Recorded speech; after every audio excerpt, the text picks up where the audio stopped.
എൻ്റെ പേര് തങ്കവേലു, ഇരട്ടക്കുളം. പാലക്കാട് ജില്ലയുടെ കിഴക്കൻ പ്രദേശങ്ങളിലും മറ്റ് പ്രദേശങ്ങളിലെല്ലാം ഉത്സവത്തോടനുബന്ധിച്ച് നടത്തി വരാനുള്ള ഒരു തെരുക്കൂത്ത് നാടകമാണ് ഹരിചന്ദ്ര. ഈ ഹരിചന്ദ്ര എന്നതിനെക്കുറിച്ച് ആമുഖമായി കുറേ കാര്യങ്ങൾ ഇപ്പോൾ അവതരിപ്പിക്കാം. ദേവേന്ദ്ര സദസ്സിൽ ദേവന്മാരും ഫലബലം കിട്ടിയ വസിഷ്ഠ മഹർഷി, വിശ്വാമിത്ര മുനി എന്നിവർ ചേർന്ന് നടത്തുന്ന ചർച്ചയിൽ ഭൂലോകത്തിൽ നുണ പറയാത്തവർ ആരും തന്നെ ഇല്ല എന്ന് വിശ്വാമിത്ര മുനി പറയുന്നു. അപ്പോൾ വിശ്വാമിത്ര മഹർഷി പറയുന്നു, ഭൂലോകത്തിൽ 56 രാജ്യം ഭരിക്കുന്ന ഹരിചന്ദ്ര മഹാരാജാവ് എൻ്റെ ശിഷ്യനാണ്, അദ്ദേഹം നുണ പറയില്ല എന്ന് വിശ്വാമിത്രനെ കൊണ്ട് പറയുന്നു.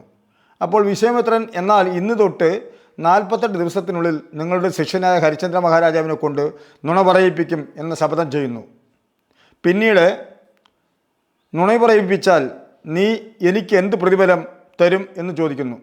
അപ്പോൾ വസിഷ്ഠ പറയുന്നു, എൻ്റെ നാളിതുവരെയുള്ള തപോവന ശക്തി നിങ്ങൾക്ക് ഞാൻ ദാനമായി തരാം എന്ന് പറഞ്ഞ് പിരിഞ്ഞു പോകുന്നു. അധികം താമസിയാതെ വിശ്വാമിത്ര മുനി ഹരിചന്ദ്ര മഹാരാജാവിൻ്റെ കൊട്ടാരം തേടി വരുന്നു. വന്നയുടൻ ഹരിചന്ദ്രൻ വിശ്വാമിത്ര മുനിയെ വരിൻ സ്വാമി എന്ന് പറഞ്ഞ് സ്വീകരിച്ച് ഇരിപ്പിടത്തിൽ ഇരിക്കാൻ പറയുന്നു. അപ്പോൾ വിശ്വാമിത്രൻ, ഹരിചന്ദ്ര, ഞാൻ നാരണി എന്ന യാഗം നടത്താൻ പോകുന്നു, അതിന് എനിക്ക് കുറച്ച് ദ്രവ്യം പൊന്നു ചോദിക്കുന്നു.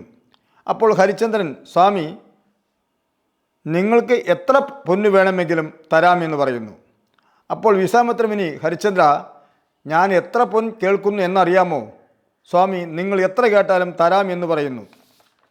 അപ്പോൾ വിശ്വാമിത്ര മുനി വിവരിക്കുന്നു, ഒരു വട്ടപ്പാറയിൻ മുകളിൽ ഒരു ആനയെ കയറ്റി ആ ആനയുടെ മുകളിൽ ഒരു ഗൗരവമുള്ള ആണിനെ കയറ്റി അവൻ്റെ കയ്യിൽ ഒരു വെള്ളിക്കവണ കൊടുത്ത് ഒരു സ്വർണ്ണക്കല്ല് വെച്ച് വട്ടം കറങ്ങി വിട്ടാൽ എത്ര ദൂരം പോകുമോ അത്രയും പൊന്നു വേണം എന്ന് പറഞ്ഞു.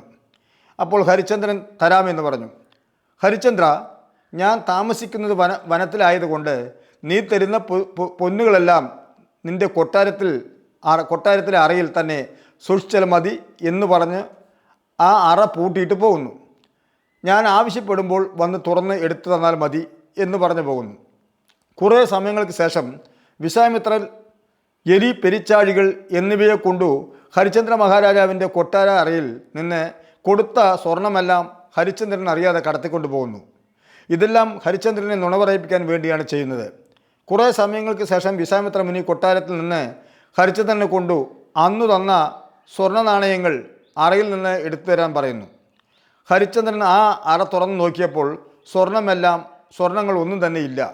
എലിയും പെരിച്ചാഴികൾ മാത്രം ഇരിക്കുന്നത് കാണുവാൻ ഇടയാകുന്നു. അപ്പോൾ വിശ്വാമിത്രൻ, ഹരിചന്ദ്ര, നീ അന്ന് എനിക്ക് തന്ന ആ സ്വർണ്ണങ്ങളെല്ലാം എവിടെയെന്ന് ചോദിക്കുന്നു. അപ്പോൾ സ്വാമി, ആ സ്വർണ്ണങ്ങൾ എങ്ങനെ ഈ അറയിൽ നിന്ന് പോയി എന്നറിയില്ല. അപ്പോൾ വിശ്വാമിത്രൻ കോപത്തോടെ, അങ്ങനെയെങ്കിൽ ഈ നാടും നഗരവും നാട്ടുപ്രതികളും എനിക്ക് സ്വന്തമായി വരും. നീ തരാനുള്ള പൊന്നിന് എന്ത് മറുപടി പറയുന്നു? സ്വാമി, അങ്ങനെയെങ്കിൽ എൻ്റെ ഭാര്യയെയും മകനെയും വിറ്റ് നിങ്ങൾക്ക് തരാനുള്ള സ്വർണം തരാമെന്ന് പറയുന്നു. അപ്പോൾ വിശ്വാമിത്രൻ, ഹരിചന്ദ്ര, നീ ഭാര്യയെയും മകനെയും വിറ്റ് പൊന്നുകാശ് തരുന്നവരെ എനിക്ക് നിൽക്കുവാൻ നേരമില്ല. അതുകൊണ്ട് എൻ്റെ വിശ്വസ്തനായ ഒരാളെ, നക്ഷത്രയരെ, നിൻ്റെ കൂടെ അയച്ചു തരാം, അവരുടെ കയ്യിൽ കൊടുത്താൽ മതി എന്ന് പറഞ്ഞ് പിരിയുന്നു. അങ്ങനെ ഹരിചന്ദ്ര മഹാരാജാവ് കാശിയിൽ പോയി 48 ദിവസം നടന്ന് ഭാര്യയെയും മകനെയും കാശിയിൽ കാലകണ്ഠൻ എന്ന ബ്രാഹ്മണർക്ക് വിറ്റ് കിട്ടിയ കാശ് നക്ഷത്രയുടെ കയ്യിൽ കൊടുക്കുന്നു. അപ്പോൾ നക്ഷത്രയെ, ഹരിചന്ദ്ര, ഞാൻ ഇത്രയും ദിവസം നിൻ്റെ കൂടെ നടന്നതിന് ഈ പൊന്ന് എനിക്ക് സ്വന്തമായി. എൻ്റെ ഗുരുവായ വിശ്വാമിത്രന് നീ കൊടുക്കുവാനുള്ള എങ്ങനെ തരും എന്ന് ചോദിക്കുന്നു.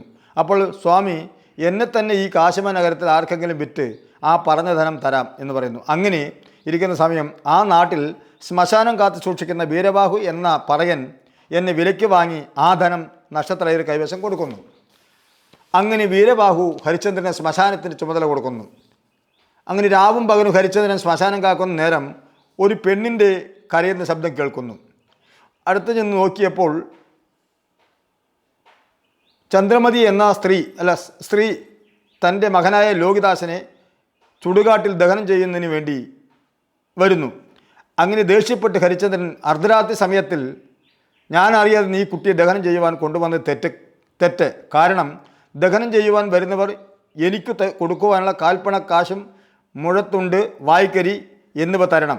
അത് ചെയ്യാതിരുന്നാൽ ദഹനം ചെയ്യുവാൻ പറ്റില്ല എന്ന് പറയുന്നു. അപ്പോൾ ചന്ദ്രമതി പറയുന്നു, എനിക്കാരുമില്ല, ബന്ധുക്കളുമില്ല, ഭർത്താവ് ഉണ്ടായിട്ടും തത്സമയമില്ല എന്ന് പറയുന്നു. എന്ത് ഭർത്താവില്ലേ?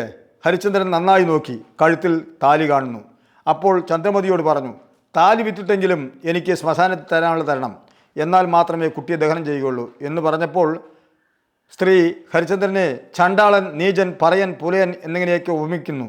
ദൈവത്തെ ഓർക്കുന്നു. അപ്പോൾ എൻ്റെ താലി 33 കോടി ദേവർകൾ 48,000 കോടി ഋഷികൾ കാണാത്ത താലി നീചൻ പറയൻ കണ്ടല്ലോ എന്ന് ചന്ദ്രമതി നിലവിളിച്ചു പറയുമ്പോൾ ശ്മശാനം കാക്കുന്ന ഹരിചന്ദ്രൻ ചന്ദ്രമതി പറയുന്നതെല്ലാം കേട്ടതിന് ശേഷം അപ്പോൾ ഇതെൻ്റെ ഭാര്യയായിരിക്കുമോ എന്ന് പറഞ്ഞു രണ്ടുപേരും കെട്ടിപ്പിടിച്ച് കരയുന്നു. ദേവി എങ്ങനെയാണ് ഈ വല്ലായ്മ വന്നത് എന്ന് ചോദിച്ചപ്പോൾ ചന്ദ്രമതി പറയുന്നു, കാലകണ്ഠൻ ബ്രാഹ്മണർക്ക് അടിമപ്പെടുത്തിയ സമയത്ത് കുട്ടികളെല്ലാവരും കൂടി കാട്ടിൽ ദർഭ പുല്ലറുക്കാൻ പോയപ്പോൾ സർപ്പം കടിച്ചു മകൻ ലോഹിതാക്ഷൻ മരിച്ചു.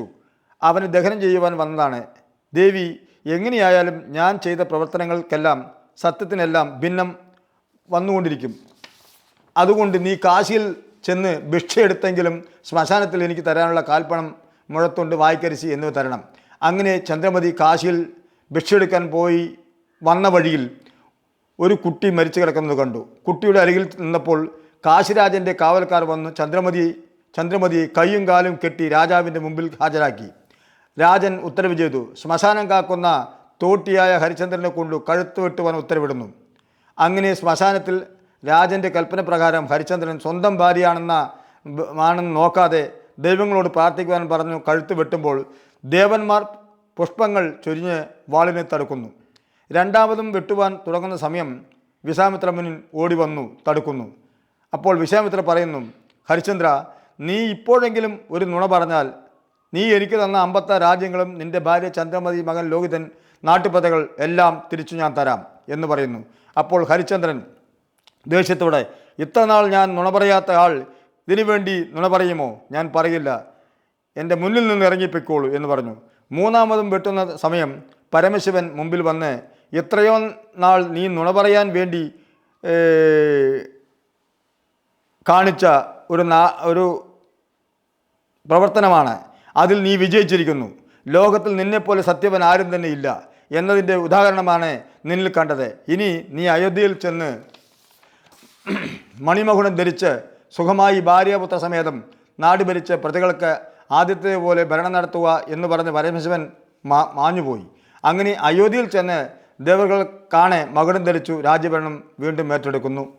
ഇതാണ് ഹരിചന്ദ്രൻ്റെ ആമുഖമായ കഥ.